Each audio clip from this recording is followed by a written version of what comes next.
Você tem que tomar uma decisão. Ou você deixa aí do jeito que está indo, morro abaixo, ou você faz igual a águia.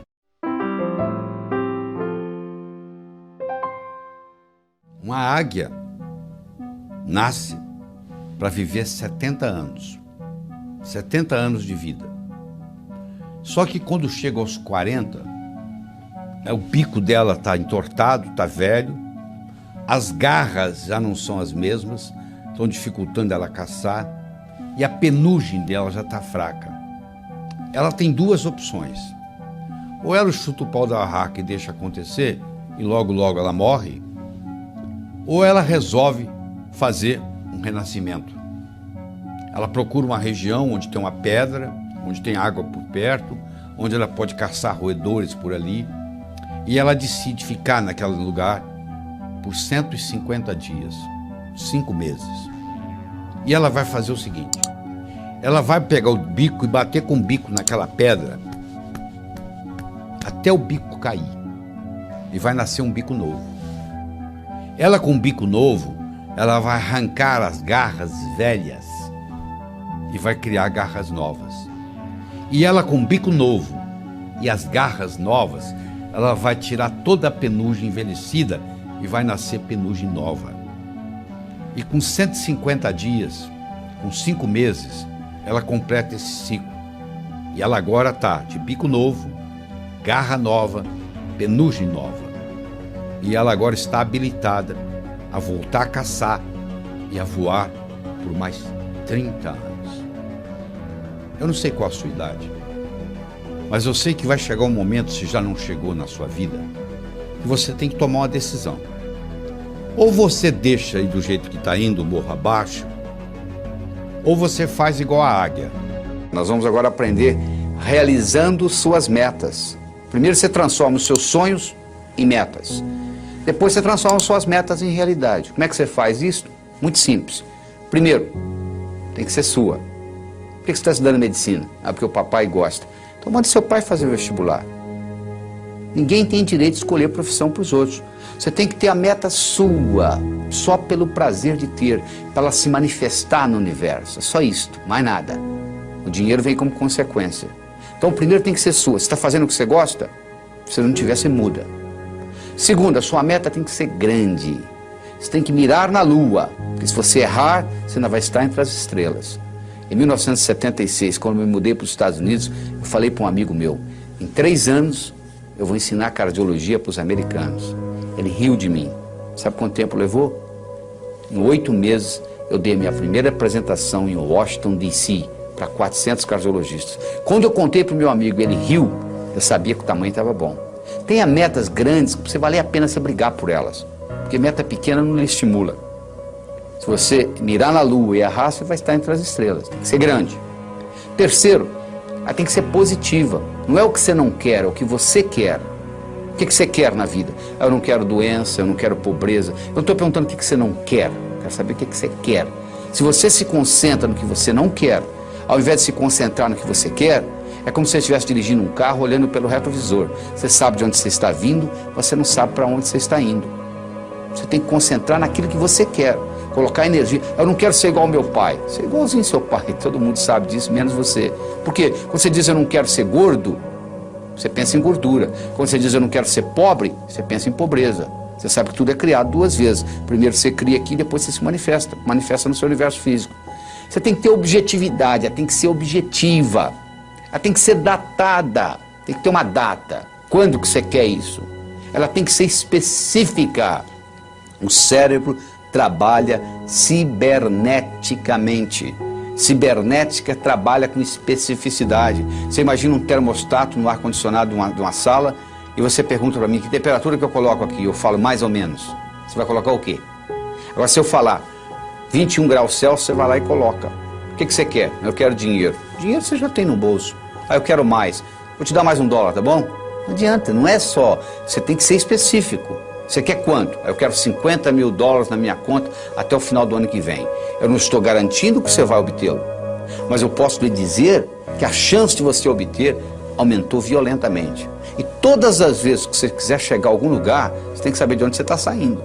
Uma vez eu estava dando um curso nos Estados Unidos, o sujeito falou assim, eu quero $50 mil na minha conta até o final do ano. Eu falei, quanto você tem? Ele falou, não sei. 2 semanas depois ele me liga, você não vai acreditar, eu somei o que eu tinha no banco, eu tenho $55 mil.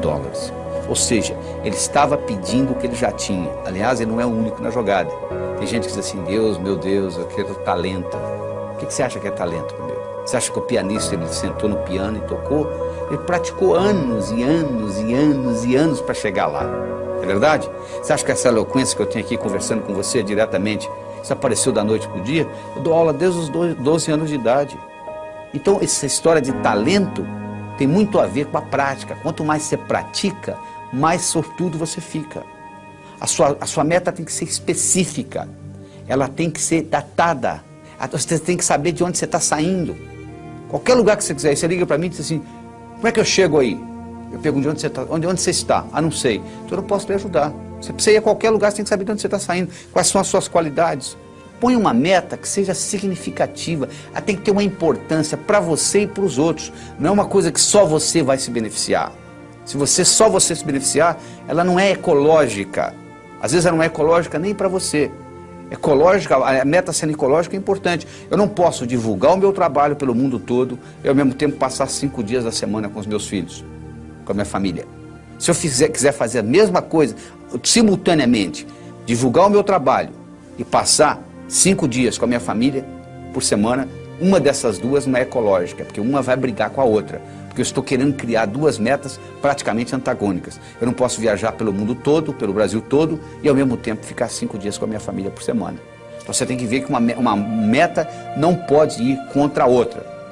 A sua meta, ela tem que ser relembrada com frequência. Não é você chegar no dia 31 de dezembro e escrever o que você quer para o ano seguinte, você tem que estar constantemente olhando o que eu quero, às vezes muda. Às vezes você perde o interesse, às vezes uma meta que você tinha, você fala, não quero mais. Eu tinha vontade de ter essa meta, hoje eu não quero mais, porque às vezes você trabalha anos por uma meta que você queria, e você esqueceu que não quer mais, e quando termina, e aí? E agora? Ah, eu não quero isso mais. Você podia ter decidido isso muito tempo atrás, porque os seus valores mudam, os seus interesses mudam. Quando eu tinha 20 anos de idade, eu era capaz de viajar 10, 20, 30 horas para pular carnaval. Hoje eu quero distância de carnaval. Ou seja, os meus interesses mudaram, os seus também. Avalie aquilo que mudou e não fique batalhando naquilo que você realmente às vezes não quer mais. Você tem também de fazer aquela divisão. Todas essas metas com essas características e divididas, aí sim vai ter um impacto diferente na sua vida. E você tem que fazer a meta, não é o que você quer em 1 ano, 2, 5, 10, não. É o contrário. É o que você quer em 10 anos, o que você quer em 5, é de lá para cá, ou seja, do futuro para o presente. Onde que eu quero estar daqui 10 anos? Para eu estar lá daqui 10 anos, onde que eu tenho que estar daqui 5? Para estar lá daqui 5, onde que eu tenho que estar daqui 1? Para estar lá daqui 1, onde que eu tenho que estar e assim por diante. Aí você descobre o que você vai ter que fazer amanhã de manhã, mas olhando lá na frente, nos 10 anos. Parece uma coisa simples, mas faz uma diferença enorme. Você primeiro olhar lá nos 10 anos e trazer de lá para cá, do que daqui para lá. Então, com essas características que eu acabei de lhe apresentar, eu acho que você deve escutar, assistir esse vídeo várias vezes seguida para saber as características da meta ser grande, ser sua, ser positiva, ser objetiva, ser datada, ser específica, ser significativa, ser ecológica, ser relembrada e ser comensurável. Uma coisa tem que ser medido. O que você quer? Eu quero mais felicidade. O que você quer? 20% mais feliz esse ano do que ano passado? Pode medir felicidade. Felicidade não é meta. Felicidade é estado de espírito. Fica feliz agora. O que está te segurando? Meta é uma coisa que você tem que estar num ponto e tem que chegar no outro. Existem etapas. Felicidade você não precisa de etapas. Você pode ficar feliz agora. Então meta é coisa comensurável. Você pode medir. Eu quero isso, eu quero aquilo, eu quero tanto no banco. E isso tudo tem que ser relembrado com frequência. No momento que você começa a trabalhar com tudo isto, e eu criei um mnemônico chamado Pode-se Crer, que ajuda você a relembrar todos esses tópicos que nós acabamos de discutir. Quando você começa a trabalhar com isto, e na hora que você escreve a sua meta, você leva em consideração todos esses pontos, o que vai acontecer é que as suas metas vão se manifestar numa velocidade enorme. Você quer um carro? Tá bom, que marca, que cor, como que é o painel, como que é o estufamento e etc. No momento que você começa com mais detalhes, no processo cibernético, isso se manifesta de uma forma diferente. O bolo do sucesso, onde eu escolhi 6 ingredientes. O primeiro é você ter uma boa autoestima. O número 1 é você. Primeiro você cuida de você. Você já viu no avião? Lá vem a aeromoça lá e fala assim, ó, se por um acaso cair a concentração de oxigênio na cabine, vai cair uma máscara. Se você está com a criança, você faz o seguinte, você primeiro põe em você, para depois cuidar da criança. Ou seja, let me be a better me for me, and I'll be a better me for you. Deixa eu ser uma pessoa melhor para mim, eu serei uma pessoa melhor para você. Você entendeu? O termômetro mede a temperatura da sala. Eu chego aqui, está 21 graus Celsius. É a temperatura da sala. Agora, isso é o termômetro. Agora, se eu colocar aqui um termostato e colocar 15 graus, mesmo que lá fora esteja 30, aqui dentro vai estar 15. Porque o termostato vai baixar a temperatura ou subir, de acordo com onde eu coloco a temperatura. A autoestima é um termostato para a vida. Quanto que eu mereço? Quanto é que você está ganhando? Se eu falar que você vai, mês que vem, multiplicar por 10 o seu faturamento, você vai acreditar? Não. Você fala, não é possível. Quem é que vai... Se ganho mês que vem eu vou ganhar 10? Eu sei, mas por que você está ganhando 1 e o seu amigo está ganhando 4? Fazendo a mesma coisa. Com o mesmo talento. Pode ser que ele tenha um marketing melhor do que o seu, pode. Mas pode ser também que ele tenha um termostato de autoestima melhor do que o seu. Então, o que você merece é o que você tem. O merecimento que você acha que você vale está expresso aí na sua conta bancária, no carro que você dirige, na casa que você mora, na família que você tem. Está aí, é só você olhar. Se você quiser mais, você tem que sentir merecedor de mais. E para sentir merecedor demais, escuta, você tem que subir a sua autoestima. A segunda é a sua capacidade de se comunicar, que é fundamental, principalmente no mundo de hoje, onde a comunicação é talvez o mais importante de tudo no sucesso. Eu posso ter 2 indivíduos que têm um QI de 145, quase gênio. Um está muito bem na vida e o outro está desempregado do quarto Jack. Você vai ver a diferença, um se comunica bem, e o outro não dá nem bom dia para o vizinho. Então, no momento que você melhora a sua capacidade de se comunicar, você passa a valer mais no mercado. Essa é a realidade. Terceiro, é a sua capacidade de estabelecer objetivos, criar estratégia. Em 1953, eles pegaram todos os formandos da Universidade de Harvard e perguntaram para eles assim, o que você vai fazer nos próximos 6 meses, próximo ano, próximos 5 anos, próximos 10 anos, próximos 15 anos, próximos 20 anos. A grande maioria, como acontece aqui no Brasil, não tinha nada por escrito. Não tinha nada, não tinha nenhum... Ah, não sei, eu vou ver o que vai acontecer. Eu vou deixar a vida me levar, né? Mas 3% daqueles estudantes, eles tinham por escrito o que eles iam fazer com 6 meses, com 1 ano, com 5, com 10, com 15, com 20 anos de formado. Em 1973, eles pegaram aqueles que ainda estavam vivos e fizeram uma avaliação. Então, aquele grupo que tinha por escrito era 3%. Valia mais do que os 97% junto em todos os aspectos. Então, eles viram se a inteligência era diferente? Não. O background familiar era diferente? Não. Tudo era igual. As notas que tirava na escola, a única diferença que fazia diferença é que eles tinham por escrito. Então, os nossos, por isso que a empresa multinacional, ela pega os objetivos do ano que vem e coloca até setembro por escrito. Tem que estar ali no papel. Aqui tem que ser recordado com frequência. Você tem que colocar ali e você tem que datar. Como é que você transforma um sonho em uma meta? Você coloca uma data. Tudo aquilo que você colocou na categoria de algum dia não vai acontecer. O cérebro fala, tá bom, o dia que algum dia chegar, você vai no calendário, onde é que está algum dia? Não está lá. Não tem no calendário, não existe. Então eu tenho que ter metas a curto, a médio, a longo prazo. Tem que ter os 3 tipos de metas. Eu tenho que ter elas por escrito. E eu tenho que descobrir qual é a finalidade de vida que está por trás dessas metas. Porque a finalidade de vida, ela te valoriza a sua meta. Vou dar um exemplo. Você imagina uma bolinha que eu jogo para você, você joga para mim, eu jogo para você, você joga para mim, eu jogo para você, você joga para mim. Começou a ficar cansativo, né? Mas se eu chamasse de tênis, mudou, né? Milhões de dólares por trás. Enquanto era uma bolinha para lá e para cá, você não estava dando valor. Na hora que eu falei tênis, mudou. É assim, uma meta que talvez não tenha importância, mas se ela está encaixada dentro da minha finalidade de vida, ela valoriza. E eu vou estar disposto a ter mais esforço para que ela aconteça. A sua atitude determina a sua altitude na vida, a sua dedicação ao trabalho e a sua ambição saudável. Então são 6 elementos, ó. A boa autoestima, boa comunicação, saber estabelecer metas, ter uma atitude positiva, dedicação ao trabalho de uma forma inteligente e hoje melhor do que ontem, amanhã melhor do que hoje. O japonês chama de Kaizen, que é melhora contínua. A palavra Kaizen, no Japão, 1945, Hiroshima, Nagasaki, 40% do Japão destruído. Com essa simples filosofia de uma palavra, que é K-A-I-N-Z-N, Kaizen, que é melhora contínua, o Japão saiu de lá e hoje ele é o 3º per capita no mundo, entendeu?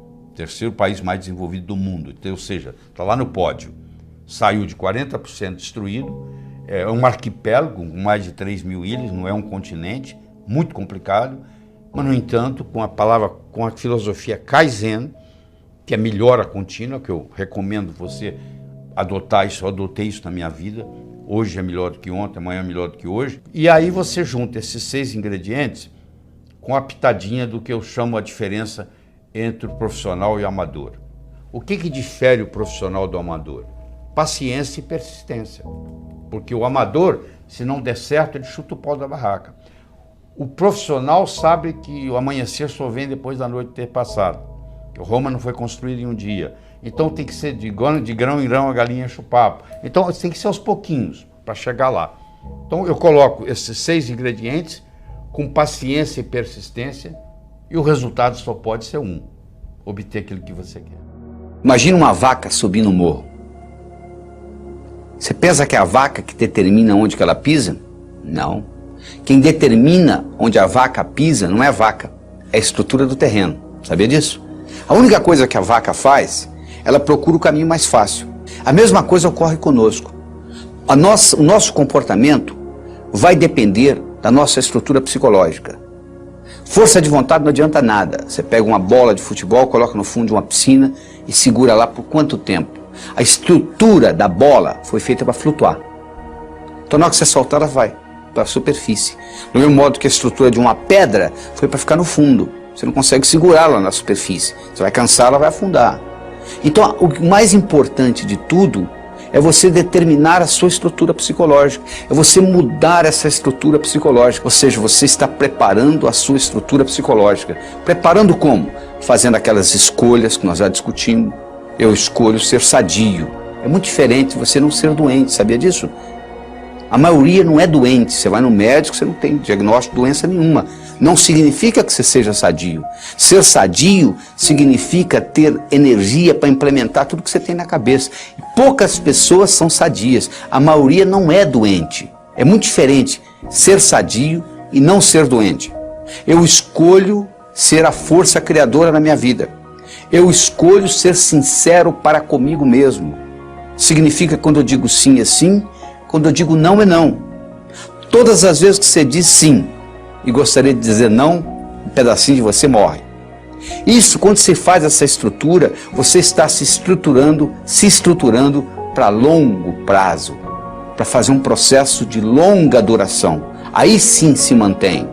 Porque se você fizer só com a força de vontade, é aquilo que ocorre no 31 de dezembro. Uma semana depois, não tem mais nada.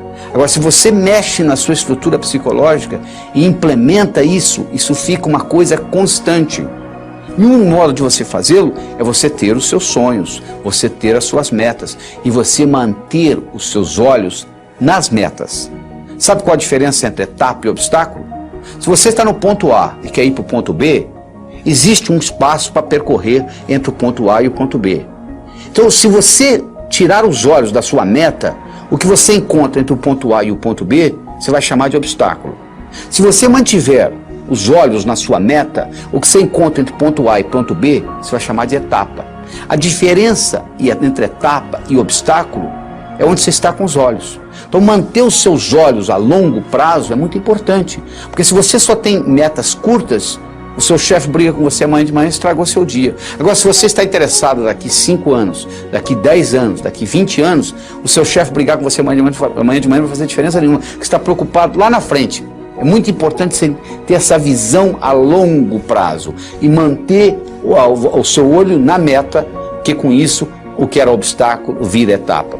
Mas ao mesmo tempo, você tem que saber dividir as suas metas. Porque se eu te der um salame para você comer, sem cortá-lo, você provavelmente não vai gostar, mesmo que você goste de salame.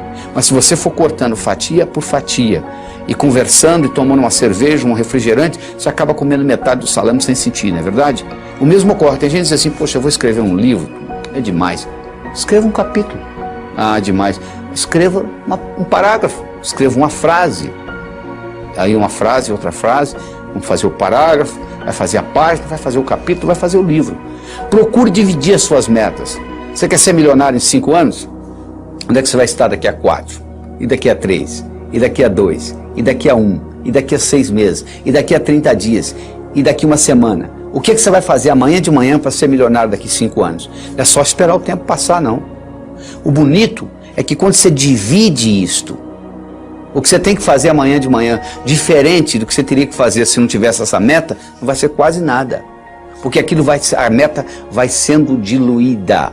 Então, um dos grandes segredos que existe em pessoas atingirem as metas é você ser capaz de quebrar a sua meta em pequenos espaços, em pequenas fatias, e você vai executando uma após outra, e o cérebro vai sendo treinado com isto, e sucesso atrai sucesso. Você sabe que semelhante atrai semelhante. Se você abrir a torneira da cozinha, da sua pia, na cozinha sai água, para onde que vai a água? Para o esgoto. E o esgoto? Vai para o rio. E o rio vai para o mar. A água vai para a água, não é verdade? Para onde que vai o ódio? Para quem tem ódio. E amor? Para quem tem amor. E dinheiro? Vai para o pobre? Não, para quem tem dinheiro. E sucesso? Vai para onde? Para quem tem sucesso. Então esses pequenos sucessos vão atraindo mais sucesso na sua vida. Semelhante atrai semelhante. Então à medida que você vai fazendo isso, você vai preparando essa caminhada. Mas tudo começa com essa estrutura psicológica. Quem determina onde a vaca pisa não é a vaca, é a estrutura do terreno. A única coisa que a vaca faz é procurar o caminho mais fácil. Nós também vivemos a nossa vida procurando o caminho mais fácil. O caminho mais fácil depende da nossa estrutura psicológica. E a nossa estrutura psicológica é codificada linguisticamente. Lembra que eu já falei que nós somos animais linguísticos. Então o melhor jeito de você se preparar para mudanças é você recodificar essa sua estrutura psicológica e fazer natural aquilo. Se você tem uma estrutura psicológica de levantar às 5 da manhã, se eu pedir para você ficar na cama até o meio-dia, é um martírio. Não é verdade? Se você tem uma estrutura psicológica de levantar ao meio-dia, se eu pedir para você levantar às 5 da manhã, vai ser um martírio. Para os dois. Porque o que determina o caminho mais fácil é a estrutura. Se a minha estrutura psicológica é de levantar às 6 da manhã, se eu ficar até às 8 na cama, eu vou ficar chateado. Agora, se eu tenho a estrutura psicológica de levantar às 6, não vai ser problema nenhum. Não será sacrifício, porque eu estou procurando o meu caminho mais fácil. Então, o que eu quero que você determine para você é o seguinte: qual é o seu caminho mais fácil? Quero que você determine para você quais são as suas metas a longo prazo, em termos de saúde, em termos de finanças, em termos de amizade, em termos de família. Daqui 5, daqui 10, daqui 15, daqui 20 anos. Porque você tem que saber quais são essas metas, para você manter o olho lá, para os seus obstáculos deixarem de serem obstáculos e se tornarem etapas. E lembre-se de dividir para somar. Ou seja, você quebra as suas metas em pequenos pedacinhos e com isso fica mais fácil a digestão. Com isso fica mais fácil você atingir uma por uma dessas metas. É a história do Coronel Sanders. Sanders tinha um apelido de coronel, Coronel Sanders. Coronel Sanders tinha um restaurante na beira de uma estrada. E os caminhoneiros passavam e paravam lá para comer a comida do Coronel Sanders, que ele era um bom chefe de cozinha. Especialmente, ele tinha uma receita que ele tinha ganho da avó dele, que era uma receita de galinha frita. Então, ele era famoso, o restaurante era famoso por causa da receita da avó do Coronel Sanders. O governo de Kentucky resolveu mudar a direção da estrada. E o seu restaurante, que era um restaurante de beira de estrada, deixou de ser de beira de estrada. E ele, com 65 anos de idade, ele resolveu, não tinha cliente, ninguém ia sair da rota para ir lá visitar o restaurante dele. Ele ficou sem cliente, como muitos restaurantes estão hoje sem clientes. E aí, o que aconteceu? Ele pediu aposentadoria. 65 anos, tinha direito ao Social Security, pediu aposentadoria. Quando chegou o primeiro cheque de aposentadoria dele, ele mostrou para a mulher dele e falou assim: como é que nós vamos viver nisso? Não pode ficar assim. A única coisa que o Coronel Sanders tinha era uma receita de galinha frita que ele ganhou da avó. Ele pegou aquela receita de galinha frita, ele visitou 21 restaurantes. Olha, eu tenho essa receita, eu tinha um restaurante na beira da estrada, ele deixou de ser na beira da estrada, entendeu? Eu quebrei, eu tive que me aposentar, você não quer, eu posso fazer aqui, a gente pode fazer uma parceria. Ninguém se interessou. Até que, finalmente, a persistência dele, o universo conspira a favor, chegou a hora. Ele chegou num deles e o indivíduo gostou da ideia. E falou assim, podemos fazer uma parceria. E a parceria começou. E aí foi fundado o Kentucky Fried Chicken. O Kentucky Fried Chicken, hoje, tem mais de 25 mil lojas.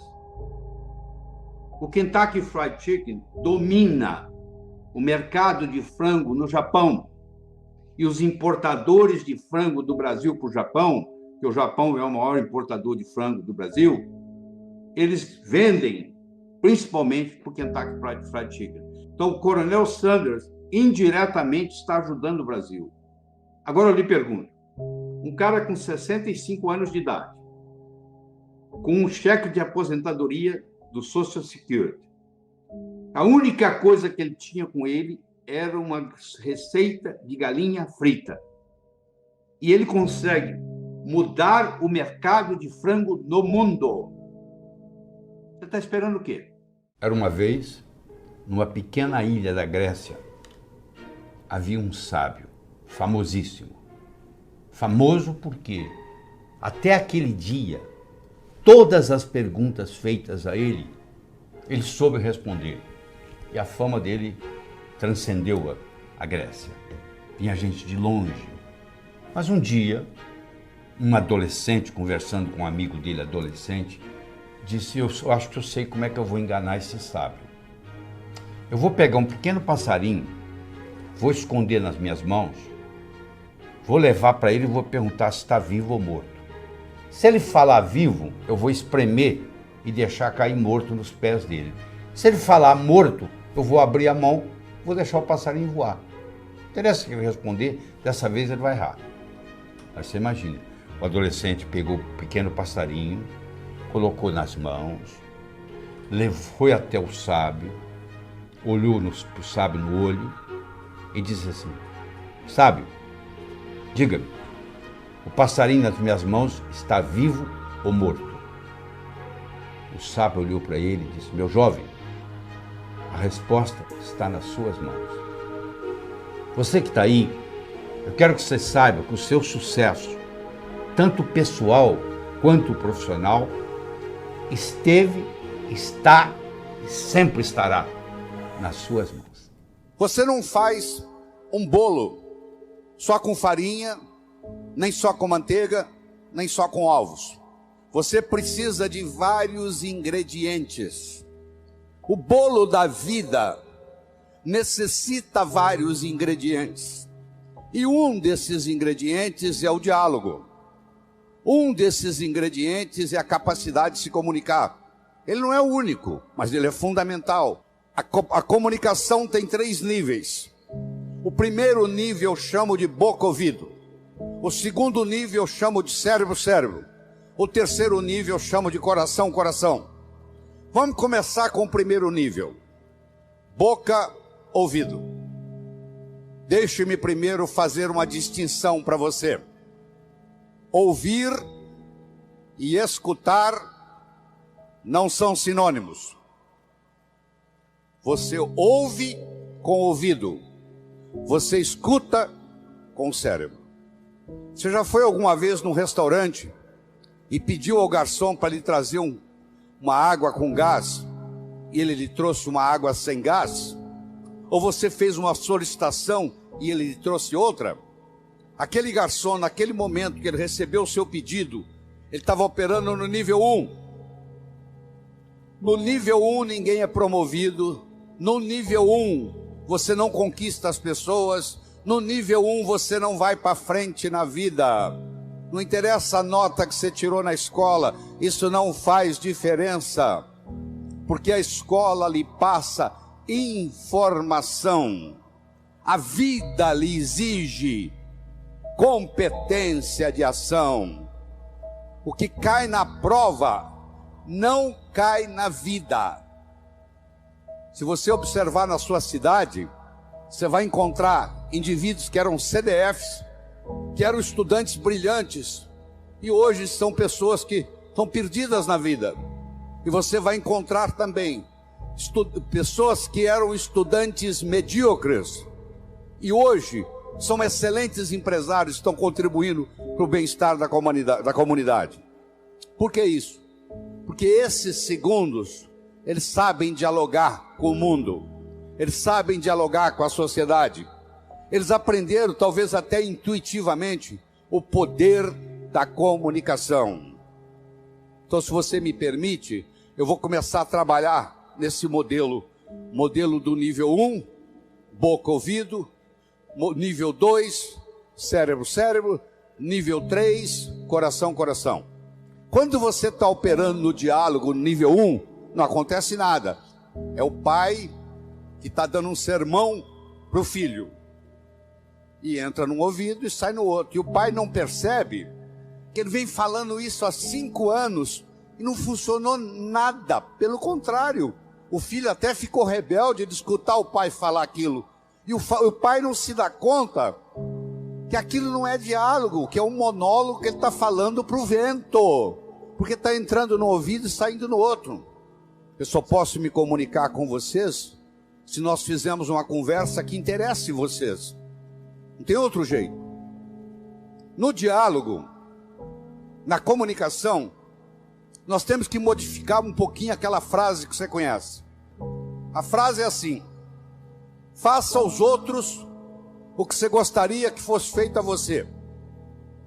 A verdade não é bem essa. Faça aos outros o que os outros gostariam que fosse feito a eles. Se eu convidar você para jantar na minha casa em São Paulo, eu não vou lhe servir o meu prato favorito. Pode ser que você nem coma. Eu vou perguntar o que você gosta. Se eu quero agradar alguém num processo de diálogo, eu tenho que ver o que a outra pessoa quer ouvir. Eu vou começar por ali, e não o que eu quero passar. Quero que você entenda isso. Faça aos outros o que os outros gostariam que fosse feito a eles. Eu quero mostrar o meu ponto de vista para você, mas eu não me preocupo como que você vai receber esse ponto de vista. Aí sabe o que acontece? A natureza colocou um ouvido no mesmo nível do outro. Entra num ouvido e sai no outro. Aí não deixa de ser diálogo, passa a ser monólogo, porque não tem repercussão. Para esse diálogo se ocorrer, primeiro eu tenho que ter uma mensagem forte. Você só vai continuar me escutando se você estiver gostando da mensagem. Eu tenho que ter algo para poder passar para você. Essa é a mensagem. Segundo, nós temos que conversar de uma forma metafórica. Quando eu lhe conto uma história, você não pode dizer que você não concorda com ela. Eu estou lhe contando uma história. E dentro da história, eu coloco a ideia que eu quero passar para você. Era uma vez um navio de alta prioridade, porque carregava ouro. E de repente o motor desse navio enguiçou. E o dono do navio disse: para. Traga aqui o melhor mecânico da região. Eles trouxeram. Ele trabalhou um dia inteiro, não conseguiu consertar o motor. Ele disse: para. Traga aqui o melhor engenheiro mecânico do país mais próximo. Eles trouxeram.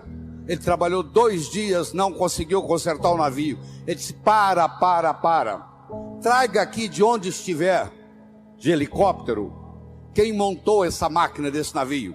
E eles procuraram, encontraram e trouxeram ele e um assistente. E eles desceram no navio de helicóptero, foram até a casa de máquinas, escutaram o barulho da tubulação, tocaram nos tubos, e tinha uma válvulazinha vermelha num canto. E ele perguntou para o assistente dele: você tem um martelo? Tem, me empresta.